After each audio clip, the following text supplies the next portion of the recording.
Como seria dar a volta na Terra na velocidade da luz? Suponho que seja bem rápido, mas vamos aos detalhes.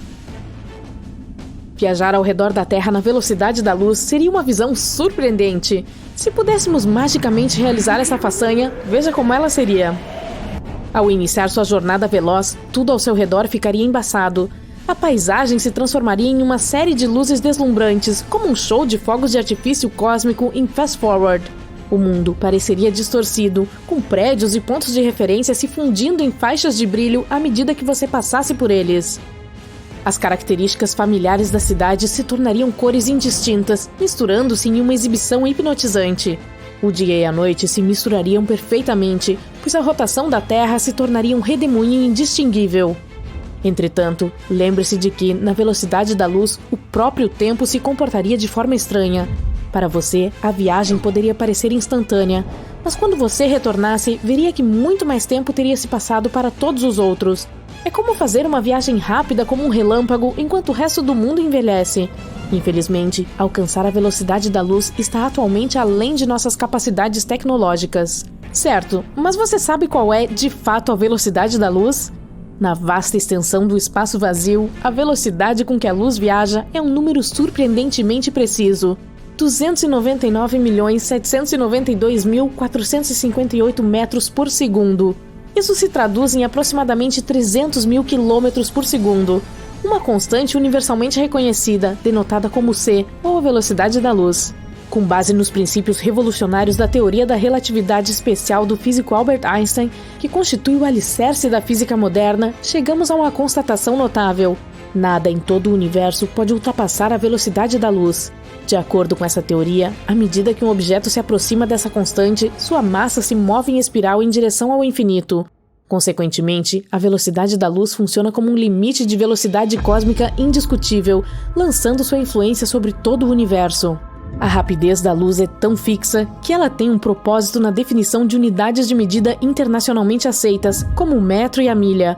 O Instituto Nacional de Padrões e Tecnologia dos Estados Unidos revela que a velocidade da luz contribui até mesmo para a definição do quilograma e da unidade de temperatura conhecida como Kelvin. Agora vamos falar sobre a velocidade da escuridão.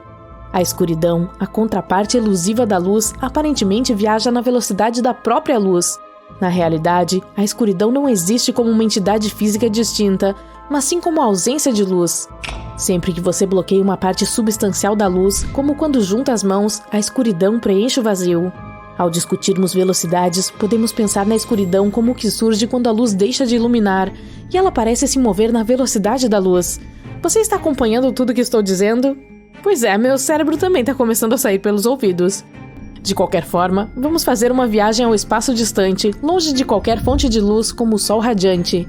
Imagine ter uma lâmpada presa ao nariz de sua nave espacial, emitindo sua luminosidade em todas as direções pelo espaço na velocidade da luz.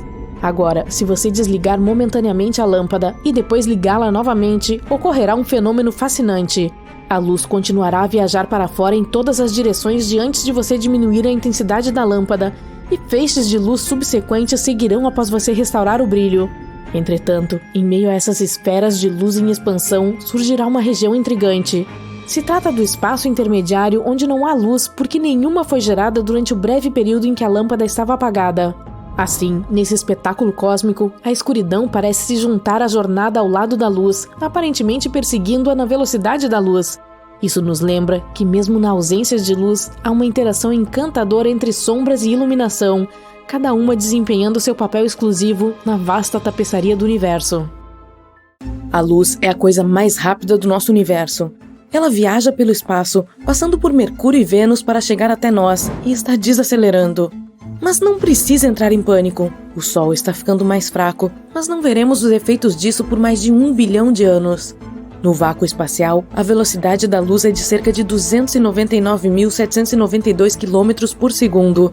Se fosse mais lenta que isso, os humanos perceberiam as mudanças instantaneamente. Haveria alguns efeitos incríveis, como a mudança de cores e o brilho dos objetos desaparecendo. Também perderíamos algumas diferenças nos objetos do dia a dia, seu comprimento e forma. Os cientistas criaram uma simulação para ver o que aconteceria se a velocidade da luz fosse mais lenta. No vácuo, a velocidade da luz não pode mudar. Mas se a luz passa por diferentes materiais e objetos, ela altera a maneira como percebemos as coisas. A luz atua como uma onda e uma partícula, o que significa que é um comprimento de onda. A cor e a frequência são determinadas pela distância de crista a crista da onda. Ela se comporta de forma semelhante ao som com o efeito Doppler. Imagine que você está no meio de uma rodovia movimentada e um carro buzinando acelera. Uau, isso foi barulhento! Você ouve o som da buzina dessa maneira porque o objeto em movimento produz o som enquanto você está parado. A frequência e o tom parecem mudar, mas é apenas o som chegando ao seu ouvido mais rápido do que se você e o carro estivessem parados. A luz se comporta de maneira semelhante.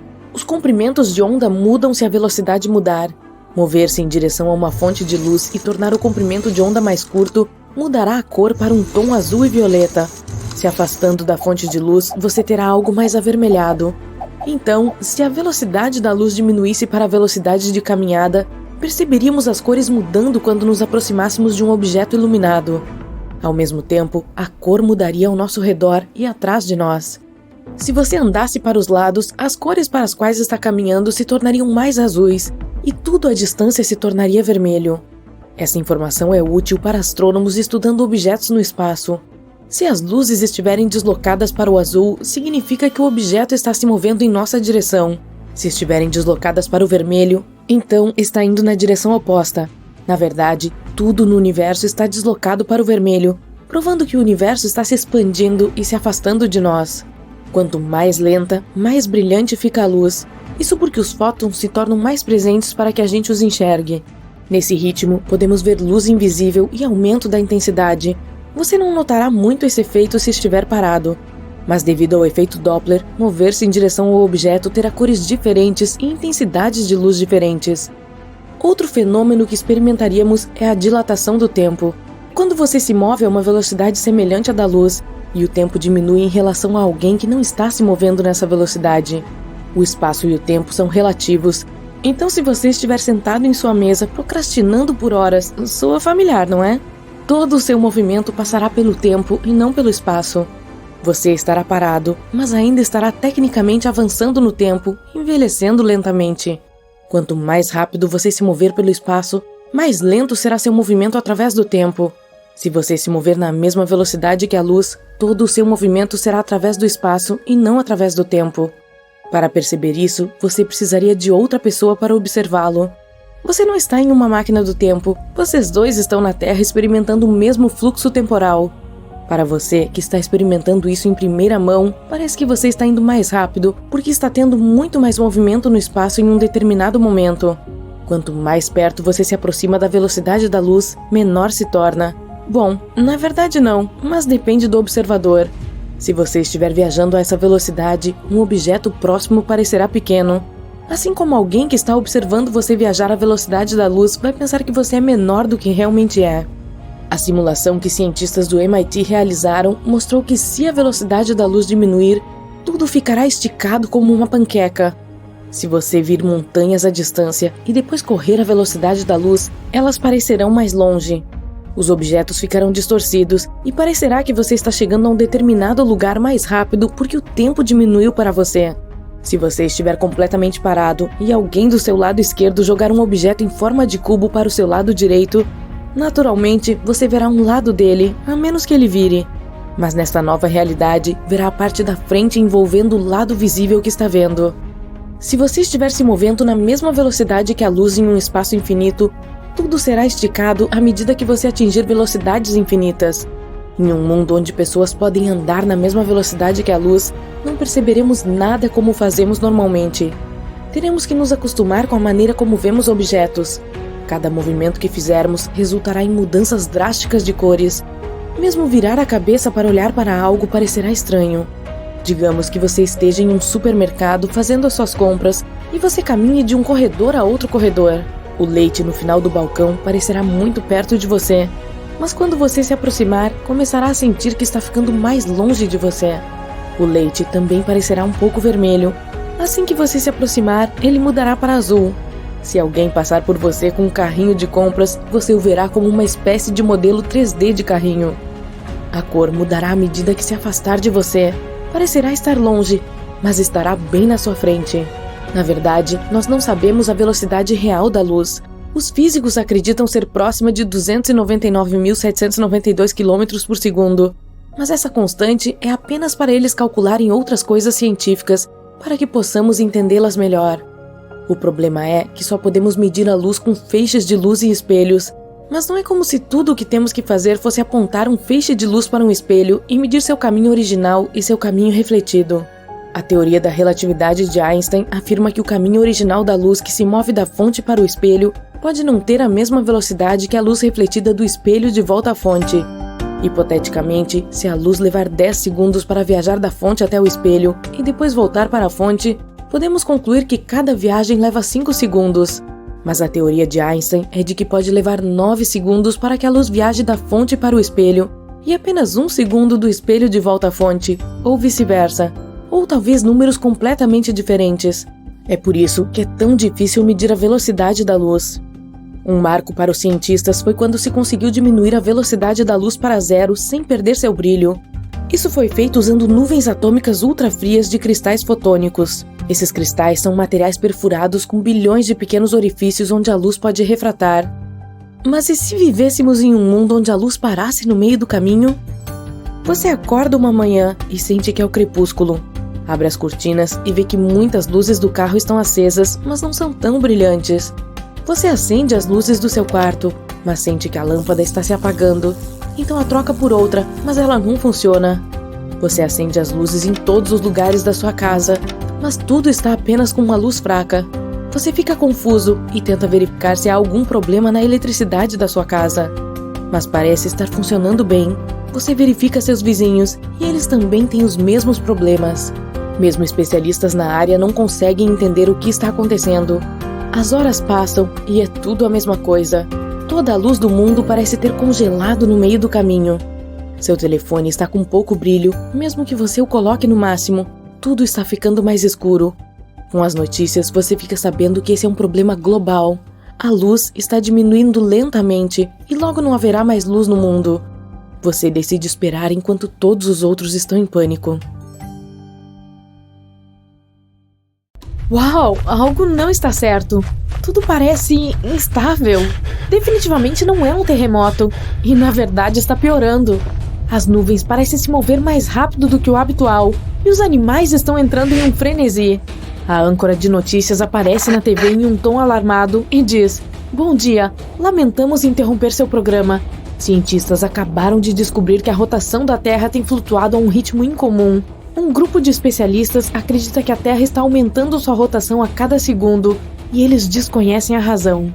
Mesmo que a Terra aumentasse sua velocidade em 1,5 km por hora, o dia só ficaria cerca de 1,5 minuto mais curto. Nós realmente não sentiríamos isso, e você poderia continuar como se nada estivesse acontecendo. Mas à medida que a Terra gira mais rápido, nossos corpos, que estão ajustados a um dia de 24 horas, teriam dificuldade em tentar lidar com isso. Se você mora perto da linha do Equador, isso significa que a rotação da Terra está indo mais rápido do que nos polos norte e sul. A área perto da linha do Equador precisa de mais tempo para completar sua rotação completa a partir do ponto de partida. Vai ter mais chuvas do que o normal. A rotação da Terra mantém o clima consistente e equilibrado para que nada anormal aconteça. Mas como a Terra está se movendo tão rápido, o clima está alterado. Começaremos a ver mais tempestades e mais dias onde é mais confortável ficar em casa tomando um chocolate quente. Mesmo que pareça estranho, todos conseguem manter suas atividades diárias. Mas se a Terra pegasse alguma velocidade e se movesse a 45 metros por segundo, o dia seria reduzido para apenas 22 horas.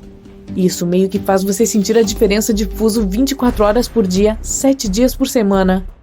Toda empresa trabalha com horário de 24 horas por dia. Portanto, tirar até 2 horas pode ter efeitos catastróficos na economia mundial. Todo o calendário terá que mudar e se ajustar ao novo horário. Os designs dos relógios mudarão com a nova meia-noite, que será substituída pelas 10 horas. E a cada semana, as horas serão encurtadas, então não haverá uma maneira adequada de dizer as horas, exceto pelo pôr do sol e nascer do sol. O clima continuará piorando cada vez mais, fazendo parecer que a chuva nunca vai parar. Os animais que dependem de padrões climáticos não saberão mais como se portar. E migrações em massa ocorrerão de quase todas as espécies de animais. Bandos de pássaros estarão voando por toda parte e chegarão a lugares aonde normalmente não iriam, afetando toda a cadeia alimentar e ecológica. Bosques, selvas e outros lugares onde os animais vagam são mantidos em equilíbrio adequado quando não são afetados por humanos. Se chover constantemente em certas áreas, as inundações forçarão os animais a se mudarem para outros territórios e competirem com os predadores da área.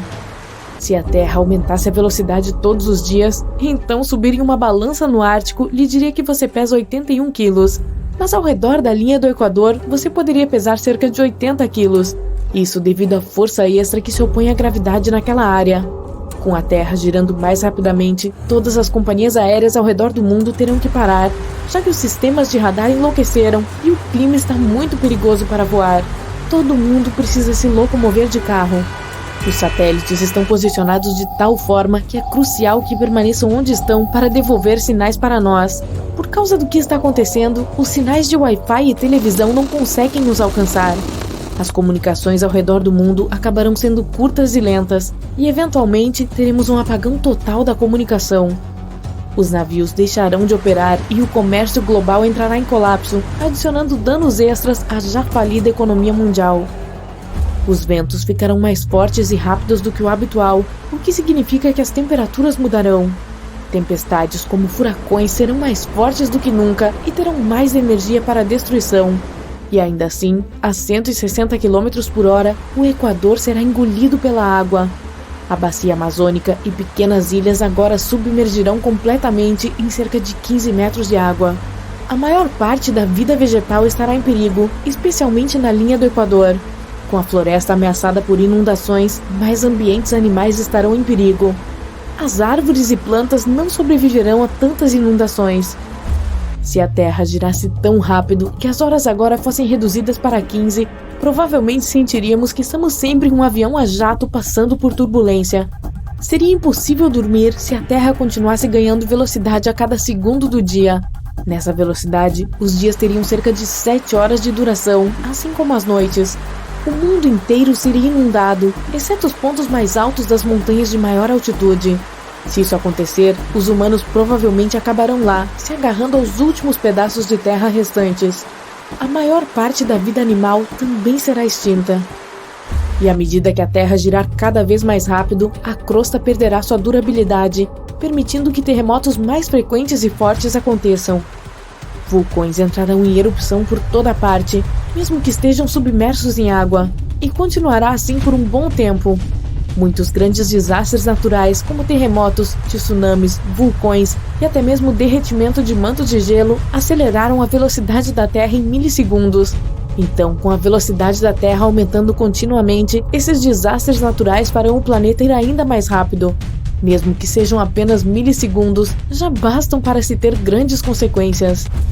A Terra agora está girando a 1.600 km por hora, e enquanto está sentado com o resto dos sobreviventes, você se sente levitando um pouco. Você verá pequenos seixos e pedras flutuando a centímetros do chão. As nuvens acima de você estão passando como estrelas cadentes. O ar é espesso de umidade, já que a água está subindo para o topo, formando nuvens espessas prontas para chover. Mas, como a gravidade é mais fraca, parte da chuva está suspensa no ar. Muitos objetos pequenos estão flutuando como se você estivesse no espaço. Os dias e noites não serão maiores que algumas horas. Nesse ponto, o mundo inteiro estará inundado e 80% da crosta terá desaparecido. Se continuar por mais tempo, não haverá seres vivos por perto, provavelmente exceto criaturas microscópicas capazes de suportar condições extremas e adversas. A Terra precisaria girar a aproximadamente 28.300 km por hora para que a gravidade fosse cancelada e as coisas começassem a flutuar. Nesse ponto, toda a água do oceano subirá e parecerá chuva ao contrário. As grandes rochas montanhosas se separarão do leito rochoso e levitarão acima do solo, parecendo pequenos planetas no espaço.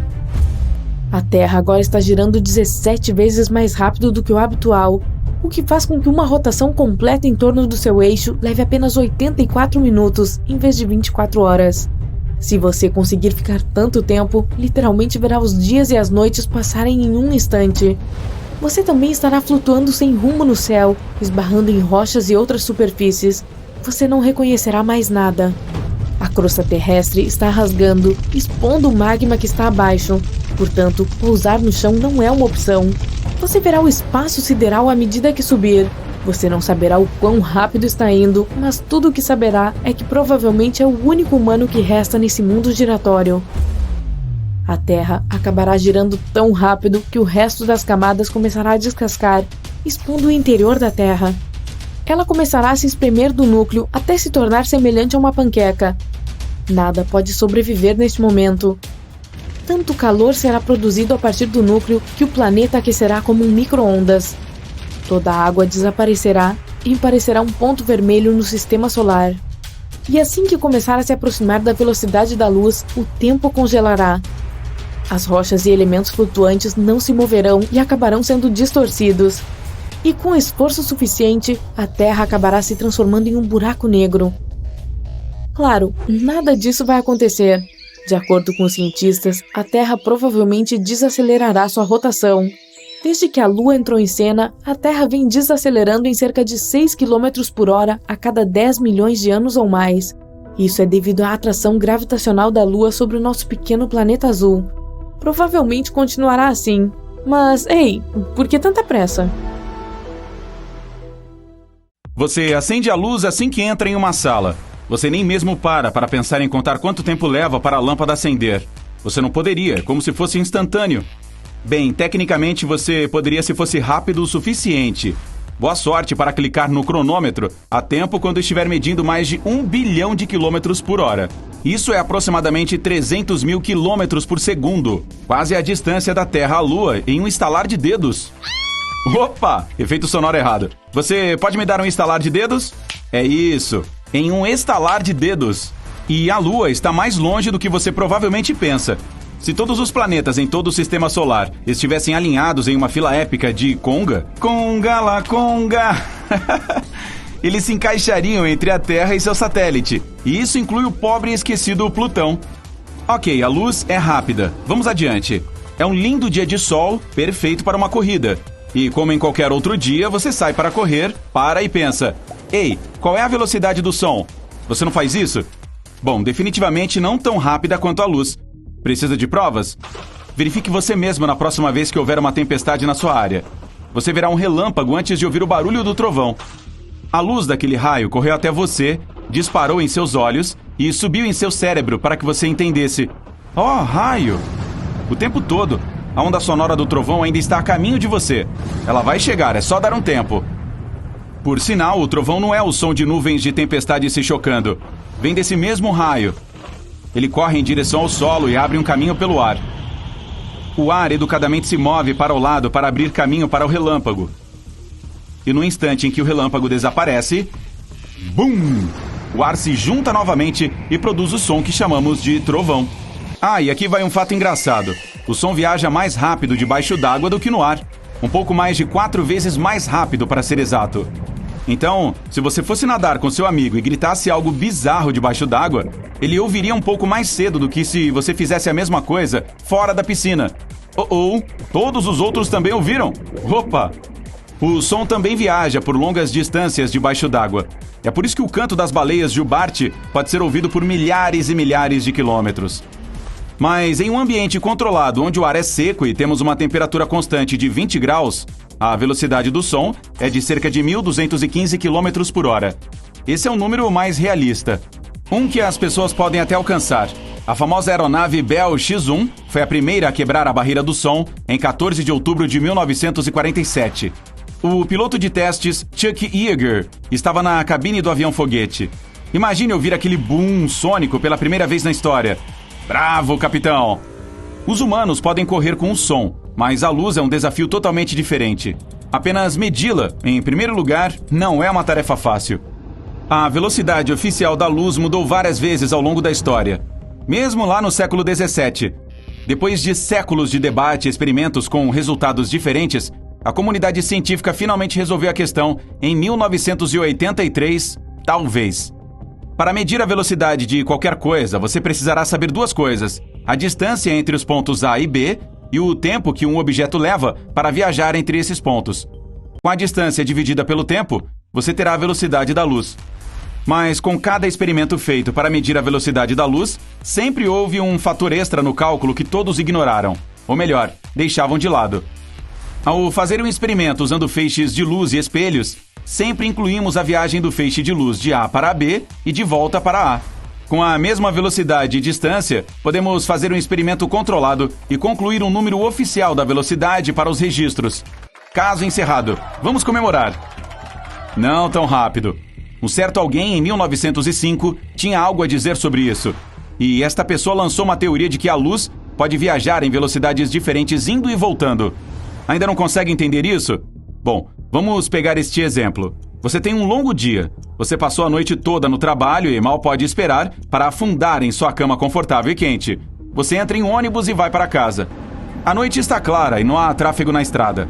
Antes que as rodas do ônibus possam girar e girar, você imediatamente desmaia no banco de trás. Mas um pouco antes disso, você checou o relógio e viu que eram exatamente 22 horas. O quê? Depois que um grande solavanco na estrada o acorda, você se torna consciente do que está ao seu redor. Mas, de repente, você se encontra exatamente no mesmo lugar em que estava no momento em que adormeceu. Essa foi uma soneca rápida, mas então você olha para o relógio e agora são 23 horas. Você adormeceu no ônibus e perdeu sua parada. Você terá que repetir exatamente a mesma rota novamente. Que ruim! O que você pode determinar a partir disso? Como tudo isso levou 1 hora, você pode presumir que levou exatamente 30 minutos do ponto de ônibus para chegar à sua casa e mais meia hora da sua casa de volta ao ponto de ônibus. Parece lógico, certo? Em nossos corpos físicos, essa conclusão faz todo sentido. Mas foi Albert Einstein quem desafiou essa ideia. Com seu raciocínio, a viagem poderia ter levado 59 minutos para chegar em casa em vez de 30, e 1 minuto para voltar para o ponto de ônibus, ou vice-versa. Já que você estava dormindo, não tem como saber.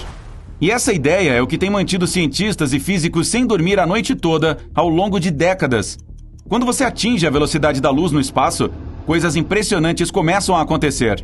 Demora aproximadamente 8 minutos para que a luz do Sol chegue à Terra.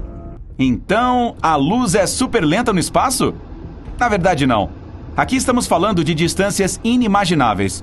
Demora 8 minutos para a luz do Sol viajar mais de 150 milhões de quilômetros até chegar ao nosso planeta. Isso é algo para se pensar quando for à praia. A luz do Sol, que formava suas linhas de bronzeamento, viajou tanto através do nosso sistema solar para alcançar a sua pele. Oh, que filósofo! E você pode ficar queimado de sol mesmo em um dia nublado. Isso é o quão poderosa nossa estrela é. Agora imagine-se vivendo em Plutão. Eu sei. Seu cartão de membro do Clube dos Planetas foi revogado em 2006. Mas ei, me chame de velha guarda. Nosso antigo planeta mais distante do Sol está tão longe que leva 5 horas e meia para a luz do Sol chegar lá. Não é à toa que está sempre frio. O primeiro planeta em linha é Mercúrio. Os raios do Sol chegam lá em apenas 3 minutos. E provavelmente é tempo suficiente para ouvir sua música favorita. Quando a música terminar, a versão mercuriana de você estará se aquecendo na glória do Sol. Seria impossível ouvir essa música no espaço, já que o som nem pode viajar por lá. Você sabe, ninguém pode ouvir você gritar. Aqui está ela de novo. A música é apenas um ar vibrante, e sem nenhum ar no espaço, o som não pode viajar. Isso explica porque lá fora é tão estranhamente silencioso. Ok, alguém pode levar a garota dos gritos porta fora? E enquanto estamos no espaço, vamos fazer uma visita agradável ao nosso vizinho. Alpha Centauri é o sistema estelar mais próximo do nosso. E que divertido! Essa viagem está a apenas 4 anos-luz de distância. São 40 trilhões de quilômetros e 137 mil anos na estrada. Não se esqueça de levar um grande almoço. Para colocar tudo isso em perspectiva, levaria cerca de 5.000 gerações em uma supernave espacial, viajando através do vasto espaço vazio para completar a jornada. E não seríamos capazes de chegar perto da estrela. E essa é apenas uma maneira. Ok, acho que prefiro voltar para a Terra agora. Ufa, assim está melhor. Agora a pergunta que não quer calar. Como medir a velocidade da luz sem aquele pequeno dilema da viagem de volta? Entendi. Porque simplesmente não medimos a velocidade com uma câmera de alta tecnologia e mapeamos quadro a quadro até que possamos anotar sua velocidade. Bom, nada é tão fácil quanto parece no mundo da física. Porque ao filmar a luz através de uma lente, não estamos vendo a luz em si, mas sim um reflexo dela. E acabamos de voltar à estaca zero. Ok, esqueça esse plano. Então, como podemos provar que a luz está indo para seu destino na mesma velocidade que seu reflexo está de volta para o ponto A? A velocidade unilateral tem um valor definido que não é uma constante? Esta é uma questão fundamental entre os cientistas e, até agora, simplesmente não há maneira de medi-la verdadeiramente. Ao contrário da velocidade do som, que é mais concebível, a velocidade da luz pode estar apenas anos-luz à nossa frente. Sim, apenas mais curiosidades sobre a luz, trazidas a você pelo Incrível. Viu como eu juntei tudo? Ok, deixa pra lá. Extensões frias e aparentemente infinitas do Ártico. O branco da neve cega. Neste espaço vasto e vazio, há um ponto escuro. Chegando mais perto, se mostra ser uma pequena estação de pesquisa. Uma porta e uma janela. Uma velha antena no telhado balança com os fortes ventos. Você está sentado dentro dessa cabana com roupas quentes, bebendo um chá quentinho. Um gerador elétrico zumbi sob a mesa. Ele está conectado a uma TV e um videogame. Você pega o controle e seleciona o jogo que deseja baixar. Tem cerca de 650 GB. Parece que em um lugar assim, ele vai precisar de vários séculos para ser baixado. Mas você pressiona o botão e o jogo é baixado no console em menos de um segundo. Bem-vindo ao mundo com a internet mais rápida e acessível. Aqui, a internet já funciona na velocidade da luz. Os telefones usam uma frequência específica de ondas de rádio que viajam na velocidade da luz. Você está assistindo a este vídeo usando a internet na velocidade da luz. A maioria dos dados é transmitida por um fio de cobre ou cabo de fibra ótica. Isso acontece tão rápido que não dá para notar a diferença se é transmitido na velocidade da luz ou não. O Wi-Fi também usa frequências de rádio para transmitir sinais entre dispositivos. O fato é que a velocidade da internet não é a velocidade com que um arquivo viaja de um dispositivo para outro. É sobre quantos dados são transmitidos em um determinado período de tempo. Então, vamos imaginar que dados de qualquer tamanho podem ser carregados na velocidade da luz. 300 GB de vários filmes em 8K, 400 GB de um jogo com gráficos ultra realistas, 1 TB de um projeto para um aplicativo de edição de gráficos, e tudo isso é baixado para o seu dispositivo em 1/100º de segundo. A internet é uma conexão entre computadores. Para que tudo funcione corretamente, os computadores se conectam ao roteador. Isso funciona como um controlador, garante que a mensagem de um computador chegue ao outro sem confusão. Quando há muitos computadores, são necessários mais roteadores que se conectem a outros roteadores. Essa rede pode ser dimensionada indefinidamente. Para conectar milhões de casas à rede, os desenvolvedores podem usar cabos telefônicos. Para tornar esse sistema complexo e estável, ele é servido por provedores de serviços de internet. São empresas para as quais pagamos dinheiro para acessar a internet. Em termos simples, todas as informações da web são transmitidas por meio de um cabo diretamente para o roteador Wi-Fi. Ele usa ondas de rádio para transmitir dados sem fio para um computador ou telefone. Seus dispositivos também são equipados com uma antena que pode capturar e transmitir sinais por meio de ondas de rádio. A velocidade da internet diminui quando ela passa por diferentes roteadores, receptores e outros obstáculos técnicos. O cabo pode estar danificado. Os provedores limitam a velocidade intencionalmente e aumentam quando você paga mais. Além disso, a velocidade da internet é afetada pelo número de usuários conectados à mesma rede. É como uma estrada larga com um engarrafamento. Quanto mais carros circulam, mais devagar eles se movem. Da mesma forma, seus dados são carregados em seus dispositivos. Para espalhar a internet na velocidade da luz em todos os lugares, os desenvolvedores precisam melhorar os cabos de passagem de dados. O número de redes e roteadores deve ser aumentado. Assim, a rodovia congestionada se tornará ainda mais larga e os carros poderão circular a toda velocidade. Os provedores também devem remover todas as restrições. Cada dispositivo móvel e computador deve ter uma antena de alta frequência que capte os sinais de um roteador ultra rápido. Vários roteadores enormes estão localizados em todo o planeta. Parecem caixas enormes sem janelas e com antenas gigantes em cima. No subsolo, cabos grossos que fornecem transmissão de dados ultra rápida são conectados a essas caixas. Assim que o sinal do cabo entra na caixa, ele é transmitido para o espaço por meio de ondas de rádio. Milhares de satélites pairam sobre nosso planeta e interceptam essas ondas para espalhá-las pelo mundo todo. Então, a qualquer hora e em qualquer lugar, você tem acesso à internet, que funciona na velocidade da luz. Filmes e jogos de videogame são agora criados muitas vezes mais rápido. Muito tempo é gasto tentando transferir 1 TB de dados com gráficos de um computador para outro, que está localizado em outro país. Agora, com a super internet, os desenvolvedores obtêm qualquer quantidade de dados em um instante. Os drives flash e discos rígidos não são mais necessários no mundo. Tudo é mantido em armazenamentos em nuvem. De lá, você pode baixar qualquer arquivo para o seu computador milhares de vezes mais rápido do que se transferisse via USB. As empresas que fornecem serviços de armazenamento em nuvem estão se tornando as mais ricas do mundo. Hoje se tem acesso à internet no elevador e no metrô, nas minas profundas do subsolo e nas areias quentes do Saara. Os telefones são lançados sem memória interna e com uma câmera incrível. Você pode gravar um número infinito de vídeos com qualidade de 16K sem precisar pensar onde armazená-los. Você pode fazer correção de cores, desenvolver jogos ou editar suas fotos em seu telefone. Não são necessários processadores poderosos para tais operações. Tudo funciona com a internet.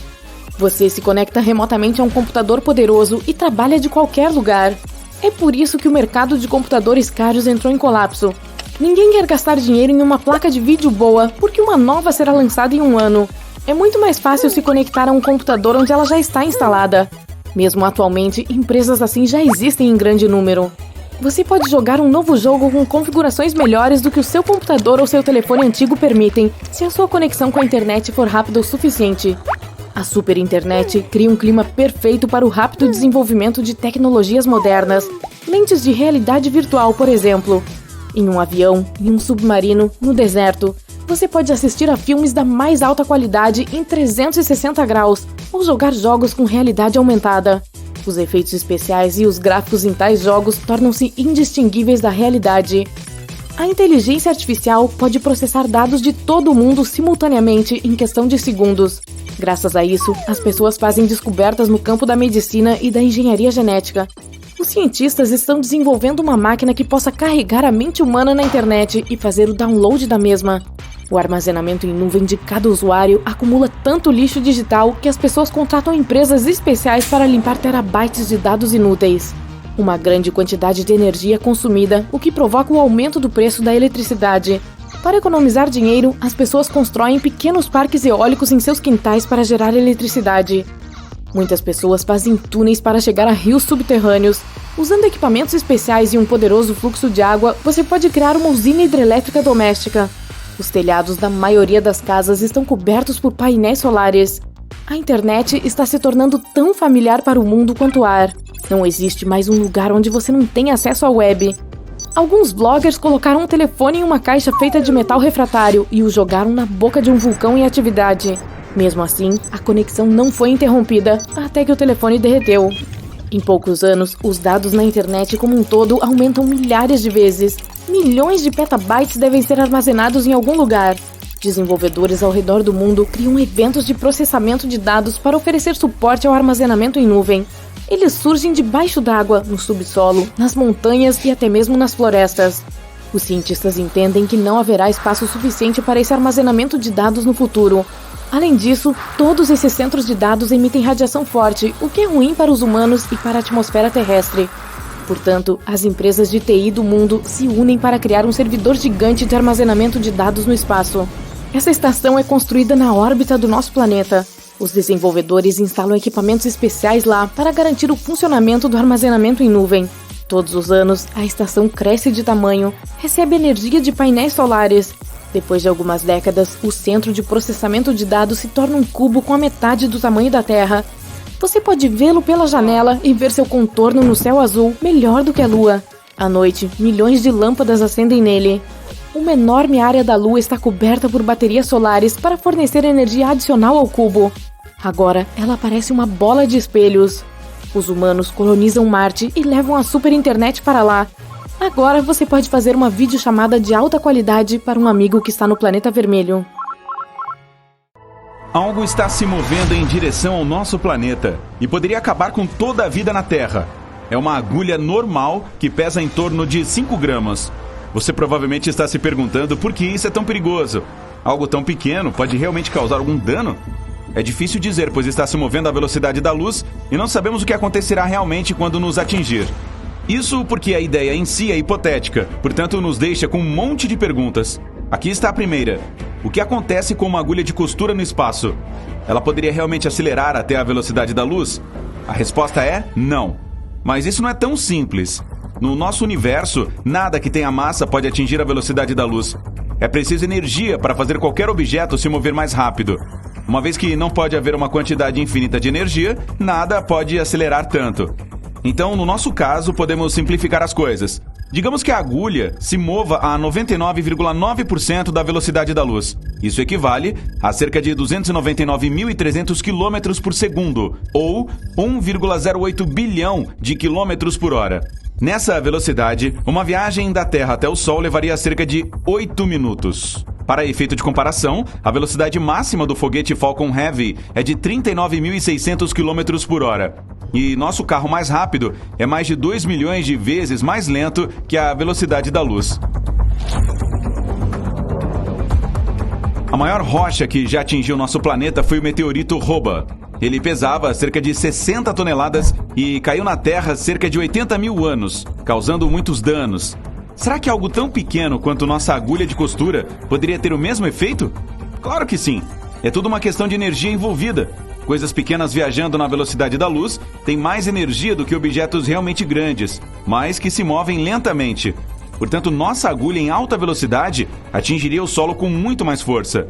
Com o impacto, toda a energia dela causaria uma poderosa detonação. Tudo próximo simplesmente se desintegraria. Mas uma explosão tão grande poderia realmente destruir todo o nosso planeta? Vamos comparar isso com a maior explosão que os humanos já fizeram. A nuvem de destroços, após essa explosão, tinha 64 quilômetros de altura. Ela podia ser vista a uma distância de 160 quilômetros.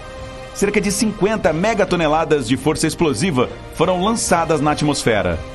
A energia que nossa agulha liberaria em uma explosão seria de cerca de 43 quilotoneladas de força.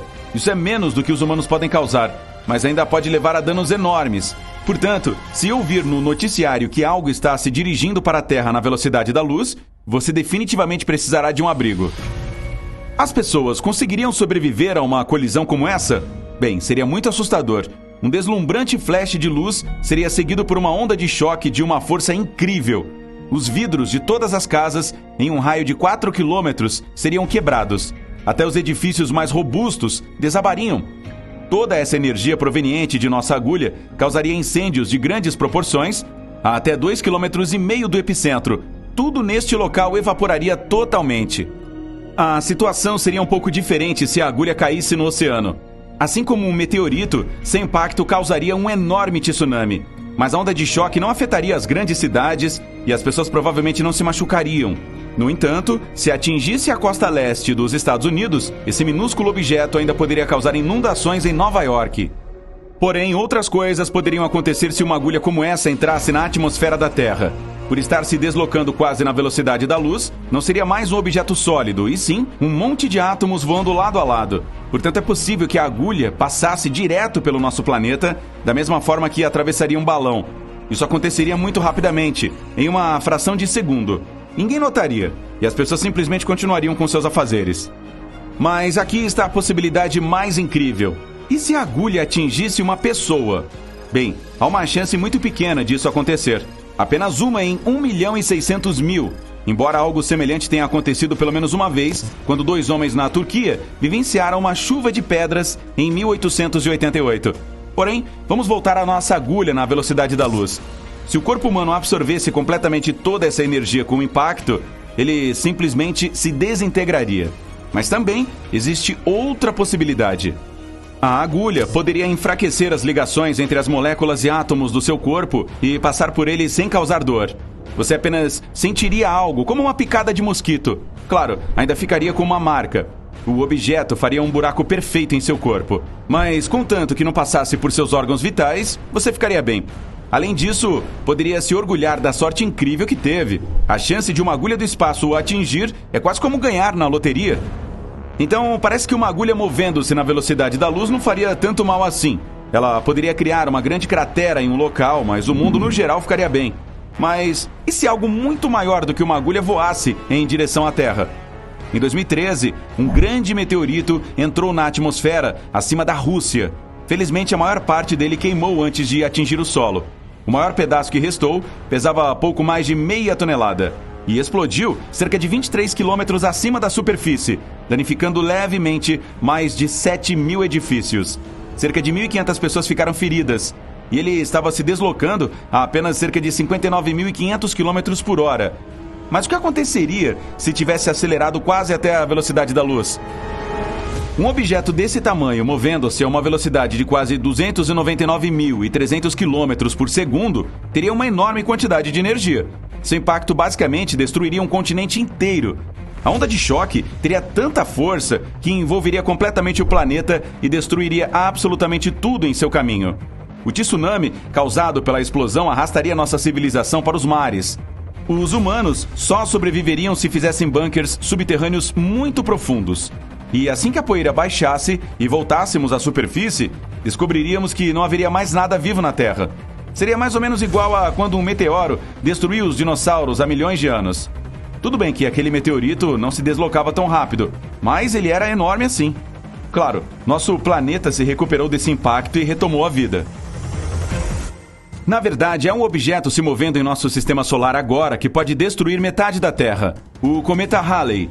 Ele pesa cerca de 220 bilhões de toneladas. Isso é um monte de zeros. A propósito, esse cometa chegou perto o suficiente para que pudéssemos avistá-lo pelo menos umas 30 vezes. A última vez que isso aconteceu foi em 1986. Mas teremos a chance de vê-lo novamente em um futuro não muito distante. Sua próxima aparição está prevista para julho de 2061. Se um objeto como Halley atingisse nosso planeta à velocidade da luz, ele mudaria completamente a forma dela. A explosão formaria uma cratera do tamanho da Eurásia. Depois de um impacto desses, a Terra nunca mais seria a mesma. Agora, vamos falar sobre algo que é um pouco mais real, embora seja muito estranho. Existe alguma coisa no universo que pode se mover na velocidade da luz? Bem, quase. Os cientistas descobriram que algumas galáxias superativas são capazes de cuspir bolhas quentes de gás do tamanho de Júpiter. Essas galáxias são chamadas de blazers. Quando estudaram as bolhas, os pesquisadores ficaram confusos, pois a velocidade dessas coisas é cerca de 99,9% da velocidade da luz. Para acelerar algo tão grande como uma bola de boliche a essa velocidade, precisaria de toda a energia produzida na Terra por uma semana inteira. Então, imagine o quanto você precisa para disparar uma coisa do tamanho de Júpiter no espaço. As chances são de que essas bolhas estejam obtendo toda essa energia de buracos negros supermassivos dentro dos blazers. O próprio buraco absorve toneladas de partículas, mas também acelera outras e as empurra para o espaço. Em um futuro próximo, nosso planeta está ficando sem fontes de energia e a população humana está crescendo desenfreadamente. A cada ano que passa, há menos espaço livre na Terra. As pessoas precisam se mudar para outros planetas o quanto antes, mas não há energia suficiente para espaçonaves e viagens interestelares. Você faz parte de um grupo de cientistas que estão em busca de fontes de energia no universo. Energia solar, turbinas eólicas, usinas hidrelétricas e térmicas. Nada disso é suficiente. Você sugere uma ideia revolucionária, mais arriscada. Criar um objeto e acelerá-lo até que ele atinja a velocidade da luz. Então, esse artefato começará a gerar energia infinita. Outros cientistas rejeitam essa ideia imediatamente. Um experimento desses pode destruir o planeta inteiro, até o sistema solar. Quando alguma coisa se move mais rápido que as partículas de luz, acaba criando um buraco negro. Para reduzir os riscos, você sugere acelerar um objeto pequeno e fino, como uma agulha. Assim que ela alcançar a velocidade da luz e liberar energia, máquinas especiais, parecidas com painéis solares, a absorverão. Se a agulha ficar apenas 1 milésimo de segundo se movimentando na velocidade da luz, já é suficiente para a humanidade. Depois ela deve ser parada. Você sugere desacelerá-la com a ajuda do Monte Everest. Quer que ela se choque contra ele. Mas assim que começa a trabalhar no experimento, se depara com um problema impossível de resolver. Uma agulha comum, assim como qualquer objeto com massa, não consegue alcançar a velocidade da luz. Segundo as leis da física, isso é impossível. Para conseguir essa proeza, é preciso transformar a agulha em um feixe de fótons, pois o metal se dissolverá na poeira durante a aceleração para alcançar a velocidade da luz. A atmosfera terrestre mostra uma grande resistência em relação ao objeto em movimento. Então agora é preciso criar o material mais forte e durável de todo o universo. Além de precisar aguentar a resistência do ar, ele também não pode ser partido pela energia que crescerá dentro dele. Quando um objeto aumenta sua velocidade, o mesmo acontece com sua energia. É necessário muito dinheiro para criar uma agulha dessas.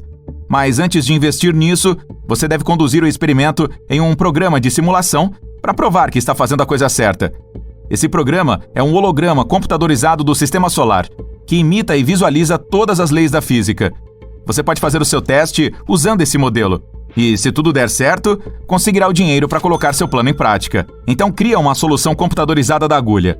Depois, constrói uma máquina com um motor incrivelmente potente que funciona como um foguete.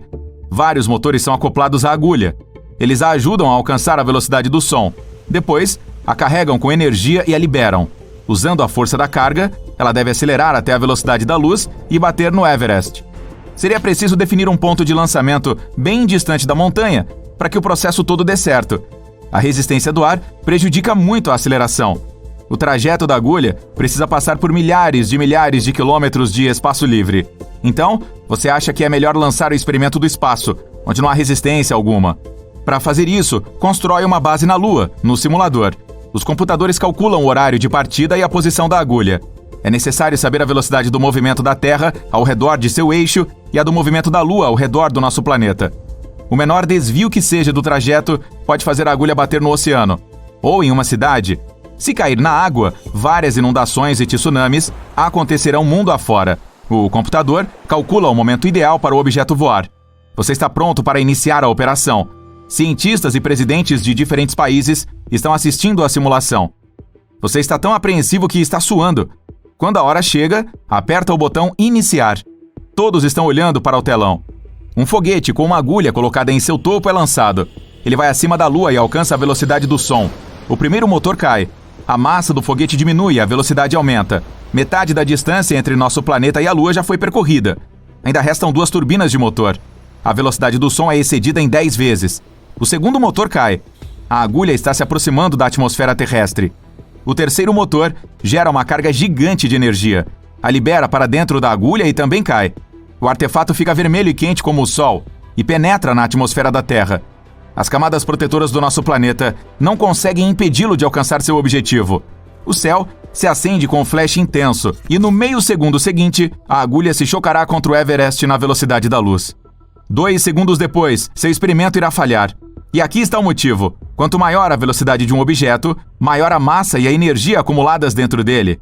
Quando a agulha alcançar a velocidade da luz, a energia dela começará a aumentar indefinidamente. A massa não vai parar mais de crescer. E quando isso acontece, um buraco negro se forma. Um objeto massivo como uma força gravitacional colossal que absorve absolutamente tudo, até partículas de luz, fótons e a dimensão de tempo. Isso é chamado de horizonte de eventos. Literalmente tudo que seja um evento, tempo, espaço, matéria, é absorvido pelo buraco negro. E ninguém sabe o que tem dentro de um. Após 1 milésimo de segundo, a agulha quase alcança a velocidade da luz. Ela libera uma quantidade gigante de energia dentro da atmosfera. Se olhar em câmera lenta, você verá como o ar é ionizado, ou seja, as moléculas do ar são separadas. Na natureza, esse processo ocorre durante os relâmpagos. Nosso Sol também possui energia ionizante e desinfeta o ar. A agulha corta a atmosfera da Terra e o céu é iluminado com um clarão. Todas as nuvens e cada molécula de água ao redor da agulha evaporam instantaneamente, por causa da alta temperatura. O céu se torna claro como um cristal, centenas de quilômetros ao redor do Sol. E no centro desse círculo limpo está a agulha, que está se aproximando do Monte Everest. Centenas de milhares de toneladas de neve derretem assim que ela se aproxima. E já alcançou a velocidade da luz. Uma camada grossa de terra derrete e voa para direções diferentes. É como se alguém tivesse jogado uma lança em uma montanha de sorvete. O Everest não aguenta tanta energia e se despedaça como um castelo de areia. O incrível poder da onda de choque destrói tudo o que está ao redor. Pedras, madeira, solo, folhas, concreto se despedaçam por causa dessa poderosa energia e calor. Depois, todas essas moléculas somem. A agulha se move mais rápido que os fótons. E assim que ela ultrapassa a luz, começa a ultrapassar o tempo também. Do ponto de vista dela, todos os eventos começam a acontecer reversamente. A massa dela se torna infinita, e quanto maior a massa, maior a energia. Uma explosão de força gravitacional gigante absorve todo o espaço. Terra, árvores, cidades próximas, a crosta terrestre e o núcleo. Tudo desaparece em questão de segundos. Um buraco negro absorve a luz e o tempo. Tudo mergulhou no vazio e na escuridão. O buraco negro está crescendo. A Estação Holográfica Espacial Internacional está encolhendo graças à forte pressão da gravidade e está sendo puxada para dentro do vácuo escuro. Depois é a vez da Lua. A força da gravidade aumenta rapidamente. O buraco está ficando mais pesado e mais massivo. Todos os planetas do Sistema Solar colapsam à medida que o gigante buraco negro gravitacional cresce. A luz solar entra e nunca mais volta. O buraco negro se torna milhares de vezes mais pesado que o Sol. Nossa estrela se despedaça em milhões de listras de luz, como se fossem espaguetes, e cospem poderosos feixes de energia. Um setor vazio do espaço sideral, com um buraco negro em expansão, está no lugar onde nosso Sistema Solar costumava ficar momentos atrás. Os meteoritos que passam ali perto também caem na armadilha. Uma simples agulha conseguiu causar um desastre dessa proporção. A simulação termina. O programa trava, pois não consegue calcular os eventos futuros. Você percebe que sua ideia não era boa e resolve tentar obter energia do núcleo da Terra. Atenção! Atenção! Pessoas de todos os países e cidades do mundo! Um asteroide gigante está se aproximando da Terra. Agora sua velocidade está muitas vezes maior do que a do som, e a cada dia que passa aumenta mais. Assim que ele entrar em nosso Sistema Solar, passará perto de Urano, Saturno, Júpiter e Marte. Os campos magnéticos desses planetas também farão o asteroide acelerar mais. E a Terra será seu destino final. A colisão é inevitável. Segundo os cientistas, um meteorito do tamanho do Monte Everest pode destruir nosso mundo inteiro. O desastre acontecerá daqui a 350 dias. O pânico toma conta das ruas. As pessoas compram e constroem abrigos.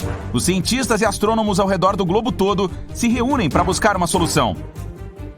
A única forma de evitar a colisão é destruir o objeto espacial. Sim, um foguete poderoso pode partir o asteroide em milhares de pedacinhos. Aí, uma chuva de meteoros nos atingiria da mesma forma, mas seria bem melhor que a destruição total de nossa casa. Em menos de um ano, as pessoas constroem vários foguetes poderosos. Depois, usando os melhores telescópios disponíveis, os astrônomos criam um sistema único de navegação. E agora, só nos resta esperar o asteroide entrar em nosso Sistema Solar. Todas as pessoas começam a se mudar para um continente onde há abrigos de alta tecnologia para todos. É impossível prever os danos, então é melhor esconder todos em um lugar super seguro para esperar a colisão. A hora chegou. O asteroide passa por Urano. A velocidade aumenta. Agora, o colossal objeto espacial está se movimentando 10 vezes mais devagar que a velocidade da Lua. Os cientistas lançam foguetes no ar. O asteroide passa por Saturno e destrói parte de um anel. A trajetória está mudando. Ele chega perto de outros planetas, fazendo um trajeto em zigue-zague. Ganha velocidade e agora parte rumo à Terra. Os foguetes deixam um longo rastro de fogo para trás e alcançam a velocidade do som. Eles estão se aproximando cada vez mais do objeto. Perto de Marte, a colisão acontece. O foguete atinge o alvo. O asteroide explode e vira milhões de pedaços. Todos voam para direções diferentes. A Terra está a salvo. Nesse momento, os satélites terrestres registram uma enorme explosão de energia. Uma pequena parte do asteroide está partindo rumo à Terra. Ela é pequena, mais ou menos do tamanho de um grão de areia.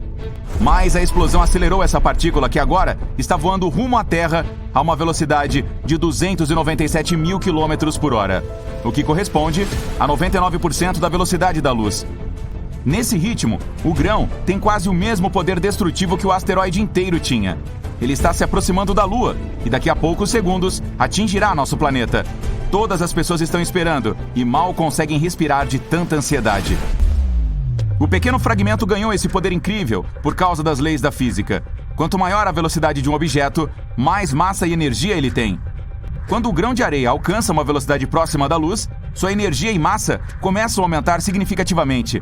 Nem dá para vê-lo de tão minúsculo, mas lá dentro ele tem a massa de um continente inteiro. Se atingir a velocidade da luz, terá a massa infinita. Aí um buraco negro surgirá. E nesse caso, todas as coisas vivas e até as inanimadas do planeta desaparecerão. Árvores, mares e oceanos, todas as cidades, países e continentes. O ar, o som, a atmosfera, qualquer molécula da Terra, tudo será absorvido pela incrível força gravitacional do buraco negro. Então, quando não houver mais rastros do nosso planeta, o buraco negro sugará a Lua. Sua força gravitacional crescerá e absorverá outros planetas do Sistema Solar. Nossa estrela será dividida em milhares de faixas, como se fosse um espaguete, e emitirá uma quantidade tremenda de energia. Isso pode desencadear o surgimento de um segundo buraco negro, mas, felizmente, só temos 99% da velocidade da luz. E esse 1% muda tudo. Outra coisa, nenhum objeto com massa consegue atingi-la. O grão de areia entra na atmosfera terrestre. Visto de fora, parece um meteoro brilhante furando o céu. Ele se aquece, atravessando as camadas da atmosfera. Nuvens a um raio de centenas de quilômetros pegam fogo. O céu se torna claro como um cristal. Se você olhar para esse cenário em câmera lenta, verá o ar ionizado, pois as moléculas do ar estão separadas. Na natureza, esse processo ocorre durante os relâmpagos. Nosso Sol também tem energia ionizante e desinfeta o ar. O meteorito deixa um buraco de ozônio atrás de si. Então agora esse lugar não está mais protegido da radiação espacial e da luz ultravioleta. O grão de areia voa direto para o meio do Oceano Antártico. O continente mais próximo da explosão é a Antártica. O ar das redondezas se aquece e se mistura com a temperatura fria do mar, criando furacões. Assim que o grão se aproxima da superfície da água, ela começa a ferver. A temperatura e energia do grão são tão gigantes que a água evapora. Mas as moléculas de vapor são queimadas instantaneamente. Milhares de litros de água simplesmente desaparecem da face da Terra. O grão desce os primeiros metros sem tocar a superfície, já que a água evapora à frente dele. Depois, cai no oceano, causando uma poderosa explosão. Centenas de milhões de litros de água espumam e fervem por causa da alta temperatura. O oceano inteiro, dentro de um raio de centenas de quilômetros, é iluminado por uma luz brilhante. As profundezas do mar, onde os raios solares jamais chegaram antes, ficam quase tão transparentes quanto a água do fundo de uma piscina. Os restos de navios naufragados são despedaçados por causa da poderosa explosão. Monstros marinhos desconhecidos e lulas gigantes que vivem na escuridão ficam com medo da luz brilhante e nadam para longe dali. Depois, finalmente o grão de areia chega ao fundo do mar e penetra a crosta da Terra. Se alcançar o núcleo, o planeta provavelmente explodirá com essa incrível energia. Felizmente, isso não acontecerá. A resistência do oceano e do chão desacelera o grão e tira sua energia. Isso provoca uma leve alteração nas placas tectônicas. E não para por aí. Ondas gigantes se formam e se espalham pelo oceano. A onda de impacto cria enormes tsunamis. Imagine jogar uma pedrinha dentro de uma poça d'água. O mesmo acontece com o oceano. Ondas gigantes se aproximam das cidades litorâneas.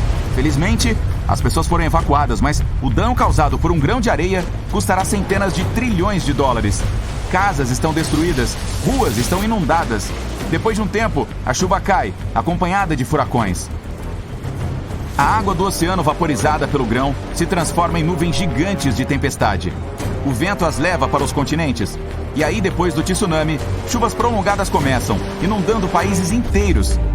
Vários dias depois, desastres naturais ainda estão acontecendo. A temperatura do Oceano Antártico subiu vários graus. A água está fervendo no local da colisão, derretendo as geleiras do continente. Milhões de icebergs estão derretendo. Então o nível da água dos oceanos do mundo sobe. As bordas de alguns continentes estão submersas para sempre. Nuvens carregadas chegam ao Saara e outros desertos. A mudança nas placas tectônicas causa terremotos em alguns continentes. Vulcões acordam. O céu se enche de cinzas vulcânicas que irão demorar meses para assentar. No começo, isso cria condições desafiadoras para a vida na Terra. As plantas e todas as criaturas vivas não recebem luz solar suficiente. Nas árvores e nas algas, a fotossíntese é interrompida. A produção de oxigênio para. Está ficando cada vez mais difícil respirar. O ar que preenchia a atmosfera do planeta está se esvaindo aos poucos. As pessoas têm que se adaptar às novas condições e constroem novas cidades, tanto no solo quanto sobre o oceano. Plantações são criadas com iluminação artificial para a produção da fotossíntese. Felizmente, todos os problemas acabam quando as cinzas assentam. Dentro dos vulcões, há magma quente fluindo. Isso pode ser útil, já que ele é rico em substâncias químicas e minerais. Junto com as cinzas, os nutrientes caem no chão e o solo é fertilizado. Plantas, árvores, frutas e legumes crescem incrivelmente rápido e produzem muito oxigênio. O Saara está cheio de flores agora e parece mais um campo florido do que um deserto. O grão de areia apenas renovou o planeta em vez de destruí-lo. Esse é o último jogo do ano. Milhões de espectadores estão grudados em suas telas de TV. As 50 mil pessoas nas arquibancadas do estádio não estão nem respirando. Todos estão esperando para ver quem vai ganhar o jogo. Ele vai decidir o vencedor deste ano. Os torcedores mais barulhentos pararam de cantar. O ar parece até mais denso e está tudo tão quieto que você consegue ouvir os batimentos cardíacos dos espectadores. O arremessador olha para a bola uma última vez. Ele está levando em conta a velocidade do vento e se prepara para garantir a vitória ao seu time. Lançou. A bola voa como uma bala pelo estádio. Mas a reação do batedor é perfeita. E então, o incrível acontece. A energia do impacto acelera a bola até a velocidade da luz. Ok, vamos parar agora. Eu tenho que explicar isso. Nada no universo pode atingir a velocidade da luz se tiver massa. Para uma pessoa, um carro, um foguete, até um cometa, essa velocidade está fora de alcance. De acordo com a teoria geral da relatividade de Einstein, quando um objeto se move, seu tamanho diminui e sua massa aumenta. Se um avião acelerasse a velocidade da luz, sua massa seria infinita e seu comprimento, zero. É impossível. Mas viver de acordo com as regras é chato, mesmo que sejam as leis da física. Tenho certeza de que Einstein adoraria a nossa ideia.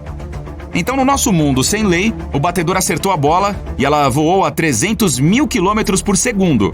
Em apenas 1 segundo, a esfera voaria ao redor da Terra 7 vezes e meia. Espectadores, grama no estádio, moléculas de ar. Tudo ao redor está congelado, apenas a bola avança. O pequeno projétil voa para fora do estádio. Rasga a atmosfera e vai para o espaço. E então o horror. Bate na Estação Espacial Internacional a toda velocidade. A nave não tem chance. Um objeto na velocidade da luz vai explodir tudo pelo caminho. Esta história é impossível, não só porque o taco do jogador de beisebol quebraria com tal golpe.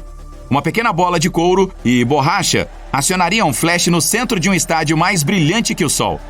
A luz brilhante será seguida por uma explosão termonuclear. Quando o batedor impulsiona a bola para a velocidade da luz, o show começa. Ela se move tão rápido que as moléculas de ar não têm tempo de fluir em torno dela. Os átomos nas moléculas de ar atingem e se misturam com seus átomos. Os raios gama aparecem. Eles quebram as moléculas. O ar ao redor da massa se transforma em plasma incandescente. O árbitro e o receptor também não devem ser invejados. Tente jogar beisebol na lava vulcânica. Tudo isso acontece em nanosegundos. Há 1 bilhão de nanosegundos em 1 segundo. Os olhos e o cérebro das pessoas não têm tempo para analisar o que está acontecendo na frente delas. A bola se quebra em pedacinhos. Agora parece uma nuvem de plasma em chamas. Carbono, oxigênio, nitrogênio e hidrogênio. O estádio está envolto em plasma e raios-x. Por quilômetros ao redor, há pouco mais que um deserto. A paisagem lembra a superfície da Lua ou de Marte. Vamos dar uma olhada em câmera lenta. A luz brilhante acende primeiro. Então uma bola de fogo aparece no meio do estádio. Bum! O som da explosão chega até você. Um pilar de fogo irrompe no céu e se transforma em uma nuvem misteriosa que mais se assemelha a um cogumelo gigante. Não se esqueça da onda de choque. Ela arranca as árvores do chão e acaba com todas as vidraças ao redor. Felizmente, no mundo real, tal situação é impossível. A Estação Espacial Internacional tem problemas suficientes em bolas de beisebol. Aqui está o campo de futebol americano. E esta é a EEI, que pesa 420 toneladas. É a maior nave espacial já construída por humanos. O enorme tamanho e o peso de 320 carros não a impede de voar a 8 km por segundo. Ela orbita a Terra 16 vezes por dia. A essa velocidade, qualquer partícula pode perfurar o casco da nave ou arrancar um de seus painéis solares. Existem 2.000 satélites ativos voando ao redor da Terra. Outros 3.000 não funcionam, mas continuam suas viagens espaciais. Isso não é tudo. No espaço existem 100 milhões de pedaços de detritos não maiores que 1,20 cm. Nós os enviamos para lá. Pelo menos 34 mil partículas do tamanho de seu smartphone e muito mais. Mesmo a menor peça pode destruir o traje de um astronauta, equipamentos ou áreas desprotegidas da EEI. Um único parafuso voando a 40 vezes a velocidade de um jato é um projétil perigoso, especialmente no espaço. Ainda assim, a Estação Espacial Internacional é segura. O estofamento a protege contra impactos de pequenos objetos. Com os maiores é mais difícil, mas os cientistas descobriram como lidar com eles também, criando um perímetro de segurança em torno dela. Imagine uma caixa de pizza com 25 km de comprimento e 4 km de largura. A estação espacial está suspensa no centro da caixa e suas paredes são os limites do perímetro.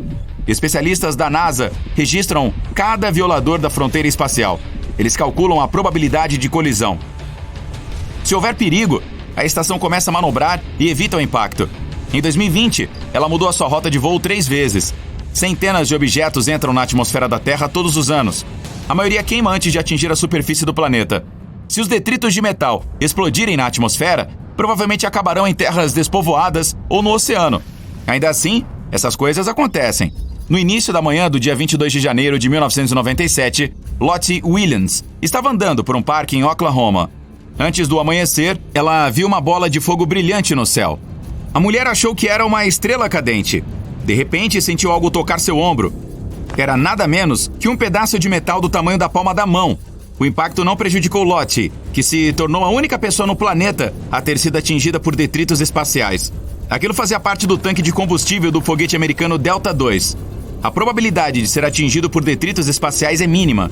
É mais fácil um enorme Kraken entrar no seu quarto do que um pedaço de um satélite espacial atingir você.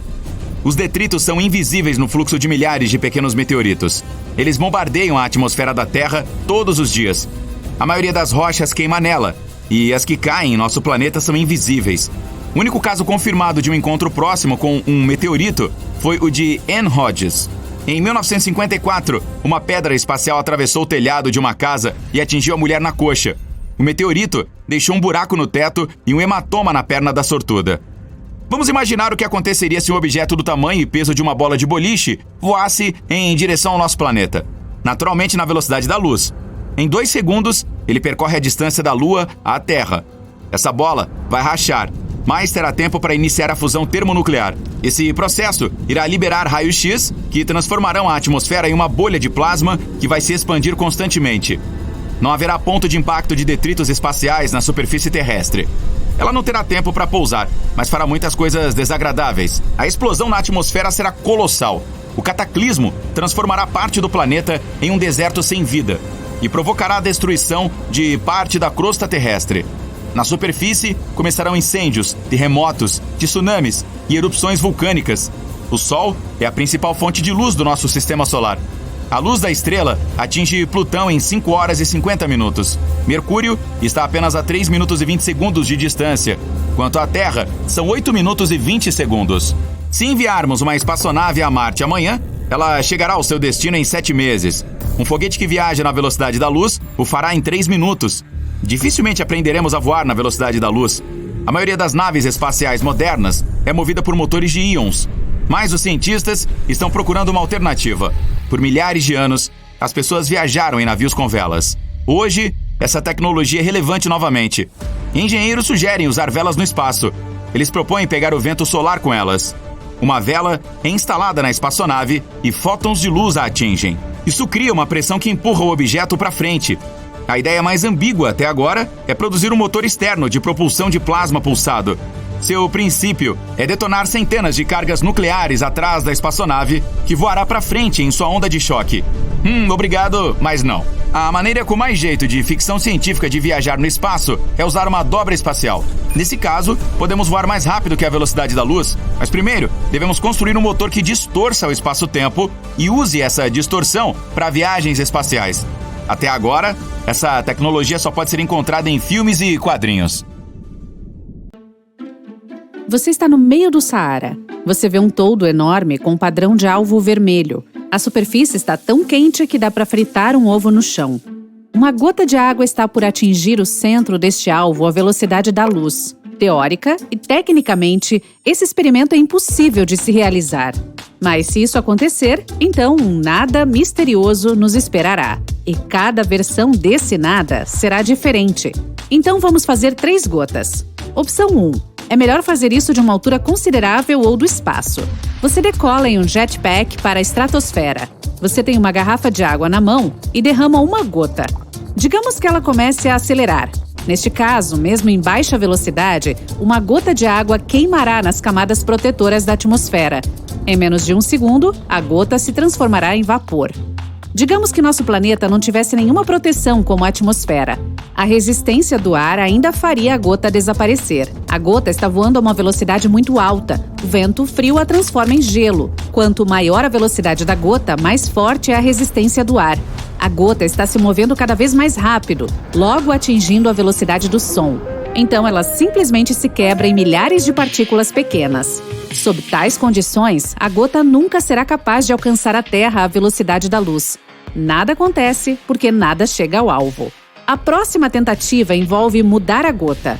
Oxigênio, dióxido de carbono, ozônio e outros gases na atmosfera destroem qualquer objeto em queda. Mas e se a gota não encontrasse todos esses obstáculos? Você muda quimicamente a estrutura interna da água. Então, coloca seu jetpack novamente e pega uma garrafa d'água. Na altura da órbita terrestre, você abre e derrama uma gota. Ela acelera e não há resistência. Ela passa pelas camadas mais quentes da atmosfera, mas não queima. Passa pelas temperaturas congelantes, mas não congela. Ela voa para o chão, atingindo a velocidade da luz e cai novamente, mas nada acontece. A gota obteve as propriedades de uma partícula de luz, um fóton. É somente sob tal condição que pode desenvolver a velocidade de que precisamos. Nenhum objeto com massa, seja um carro, uma casa, uma folha de árvore, uma formiga, um único fio de cabelo, um grão de areia ou uma molécula, pode atingir a velocidade da luz. Apenas partículas de luz são capazes disso, já que não tem massa. Uma gota intangível cai no centro do alvo e, novamente, nada acontece. A terceira opção. Os cientistas encontraram uma maneira de acelerar uma gota até a velocidade necessária. Eles também precisam alterar a composição molecular da água, tornando-a mais resistente a altas e baixas temperaturas. Para fazer com que a gota atinja a velocidade da luz sem nenhum dano, você precisa colocá-la em um vácuo perfeito, sem resistência ao ar, sem camadas protetoras da atmosfera. Deixamos apenas espaço e água. Para isso, cientistas precisam construir um longo tubo. No centro do Saara, em torno do mesmo alvo, as pessoas criam um centro científico. Daqui, o tubo deve sair. Sua altura é aproximadamente a distância da Estação Espacial Internacional. São 408 quilômetros, o que é aproximadamente a altura de 50 montes Everest. Você não pode se conectar à própria EEI, pois ela está se movendo o tempo todo. Ela gira em torno da Terra, completando uma revolução em 90 minutos. É por isso que astrofísicos e engenheiros devem construir uma pequena estação projetada para uma pessoa, e esta estação deve se mover paralelamente a um único ponto no chão. O tubo de vácuo é feito de materiais inoxidáveis sólidos para que a chuva e a alta temperatura não possam destruí-lo. No interior é uma liga de titânio e grafeno, o metal mais durável da Terra. O tubo foi construído horizontalmente, então, com a ajuda de vários helicópteros e cabos, ele é colocado na posição vertical e conectado a uma pequena estação espacial. O tubo é equipado com pequenas bombas que bombeiam o ar e bloqueiam seu fluxo para dentro. A gota de água não deve tocar nas paredes, então há uma camada especial de placas gravitacionais. Eles afastam a água da superfície do tubo, usando o poder do magnetismo e das ondas sonoras.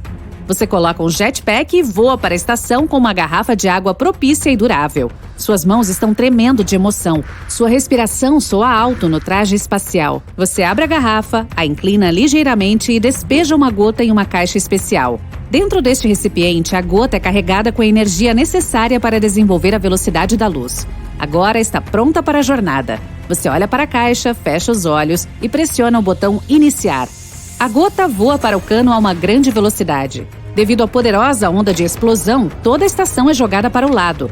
A gota acelera e, neste ponto, o tubo feito dos metais mais fortes da Terra começa a derreter como sorvete. Há tanta energia na água agora que seria suficiente para fornecer eletricidade a uma cidade pequena. E agora a gota atinge a velocidade da luz, que é de 300 mil quilômetros por segundo. O cano se transforma em pó. Não importa se a gota atinge o chão ou não, porque não haverá nada. Literalmente, todos os objetos materiais, carros, casas, campos, oceanos, computadores, aviões, navios, flores, árvores... Devo continuar? Desaparecerão. Coisas intangíveis como gás, ar, ondas de rádio, radiação eletromagnética, bilhões de terabytes com informações digitais, tudo isso também desaparecerá. Nossa, você está encrencado. Todo e qualquer som, gritos, música, o telefone tocando, será impossível de ser criado e ouvido. A luz desaparecerá. Então haverá completa escuridão. Vamos voltar no tempo e ver exatamente o que aconteceu desta vez. Mas não vai funcionar, porque o tempo também não existe. Imagine o tempo como um rio tempestuoso que flui rapidamente em uma direção. Então este rio cai em um poço sem fim e desaparece completamente. Tudo isso aconteceu porque uma gota de água caiu em nosso planeta à velocidade da luz. Assim que uma gota começa a se aproximar da velocidade necessária, ela perde suas propriedades de água. Agora é o objeto mais poderoso e pesado do universo. A energia que vem dela destrói tudo por centenas de milhares de quilômetros. Concreto, solo, rochas e assim por diante, tudo desaparece. No primeiro segundo, tudo é quebrado em milhões de pedacinhos. Então, esses pedaços são dilacerados em milhões de partículas ainda menores. As moléculas queimam. Imagine um mapa mundi de papel. Se você o molhar e rasgar, ele se transformará em pedaços de papel molhado. Se você o queimar, parte do mapa se transformará em cinzas e a outra parte simplesmente voará para o ar na forma de fumaça. O mapa permanecerá, mas nunca mais terá a mesma aparência. Mas se você destruir as moléculas do mapa, é seguro dizer que o mapa nunca existiu. Não haverá vestígios de sua existência. A mesma coisa acontece com o nosso planeta. A energia proveniente de uma gota de água faz com que a Terra nunca tenha existido no espaço. E agora a gota excede a velocidade da luz. Um buraco negro surge, expande e absorve todos os detritos espaciais. Depois a Lua. Em breve será a vez de Marte e de todos os outros planetas do nosso sistema solar. O buraco negro se expande e aumenta a força da gravidade dentro dele. Juntamente com os planetas, absorve a luz. Está ficando cada vez mais perto do Sol. Nossa estrela se divide em tiras de luz como se tivesse passado por um enorme triturador cósmico. O Sol explode e cospe uma quantidade impossível de energia. Acredita-se que buracos negros surjam após explosões de estrelas. Neste momento, toda a energia solar está sendo absorvida pelo nosso buraco negro. Está ficando muito escuro. A luz de estrelas distantes cai diretamente na supermassiva infinidade. Meteoritos voando dentro de um raio de centenas de milhares de quilômetros ao redor também são devorados pelo desconhecido. Há muitos buracos negros no espaço, mas apenas um deles foi criado por uma pequena gota de água. Quanto maior a velocidade de qualquer objeto, mais pesado ele fica. Massa é a quantidade de energia que um objeto tem. Quando as moléculas de água atingem a velocidade da luz, sua massa começa a crescer. E não há limites para isso. Torna-se infinita. Uma massa infinita forma um buraco negro. Absorve tudo. E ninguém sabe o que tem dentro do buraco negro. Tudo que resta é a escuridão e a força inimaginável da gravidade. Então, acho que provavelmente não deveríamos fazer esse experimento, né? Que tal fazermos um vulcão de bicarbonato de sódio? Hoje em dia descobrimos exoplanetas que estão a milhares de anos-luz de distância. Descemos até as profundezas do oceano e conquistamos os picos mais altos. Estudamos a física quântica e construímos computadores quânticos. Mas, por algum motivo, ainda não sabemos explicar algumas luzes estranhas no céu noturno. Algumas delas ainda não têm explicação, outras podem se transformar em descobertas inesperadas e outras são falsificações em grande escala. Vamos começar com as bolas incandescentes mais misteriosas. Elas aparecem regularmente perto da cidade de Marfa, no oeste do Texas.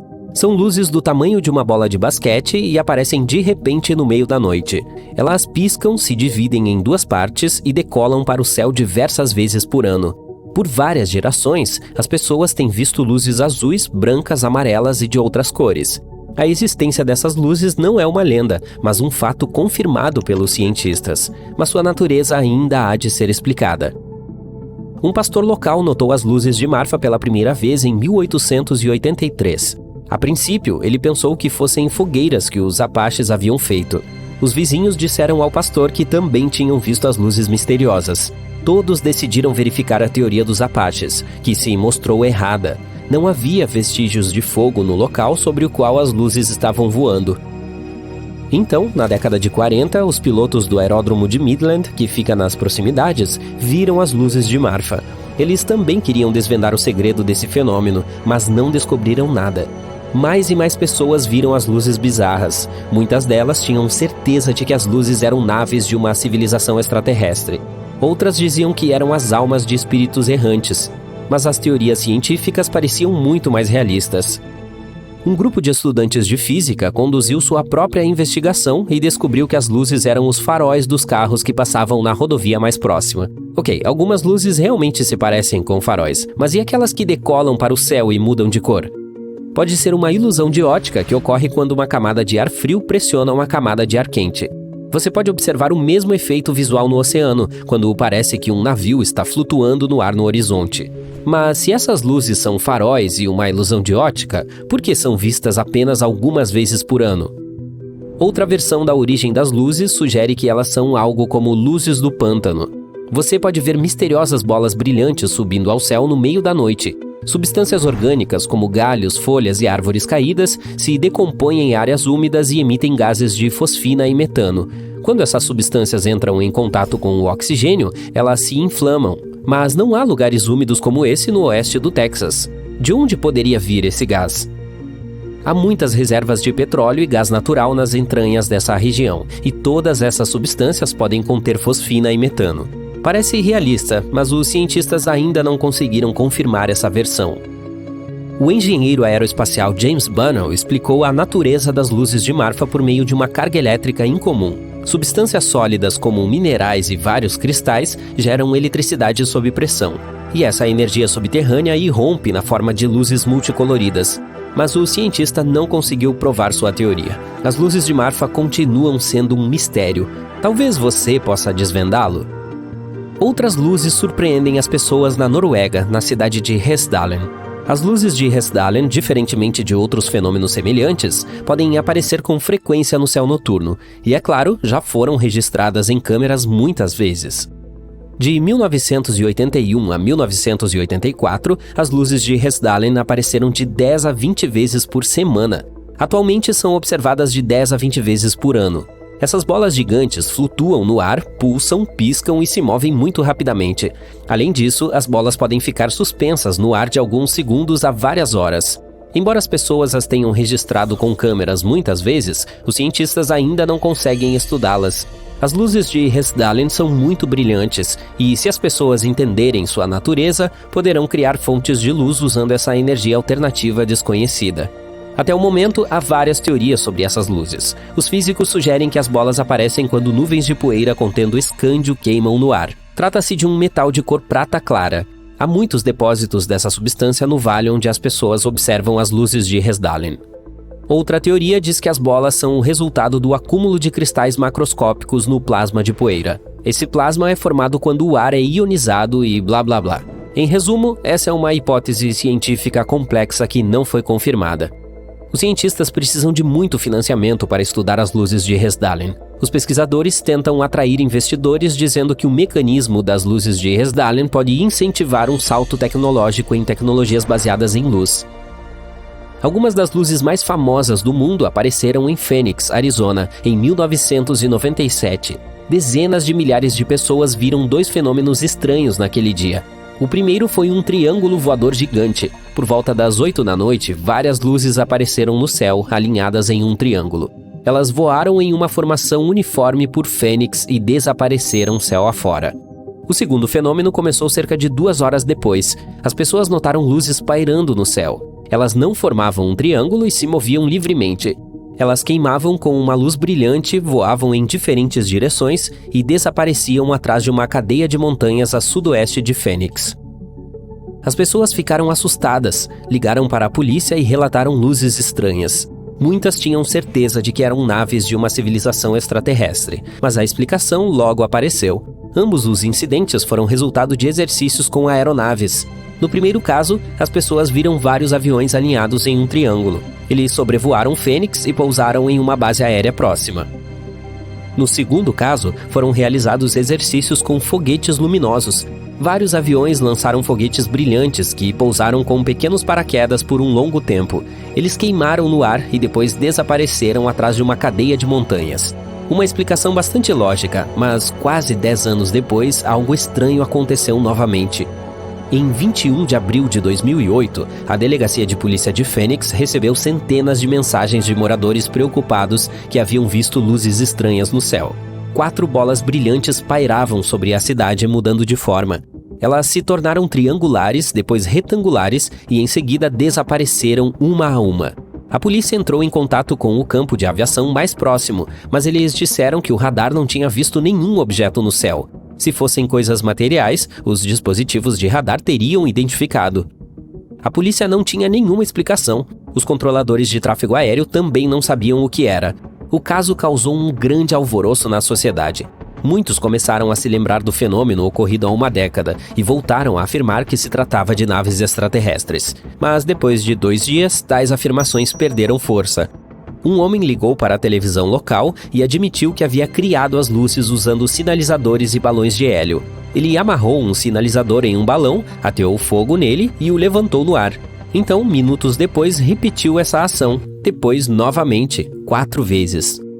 Muitas testemunhas das luzes não acreditaram nessa história e continuaram a insistir na natureza extraterrestre das bolas misteriosas. Mas elas estavam erradas. Os radares teriam notado algo se objetos com superfície metálica estivessem voando por lá.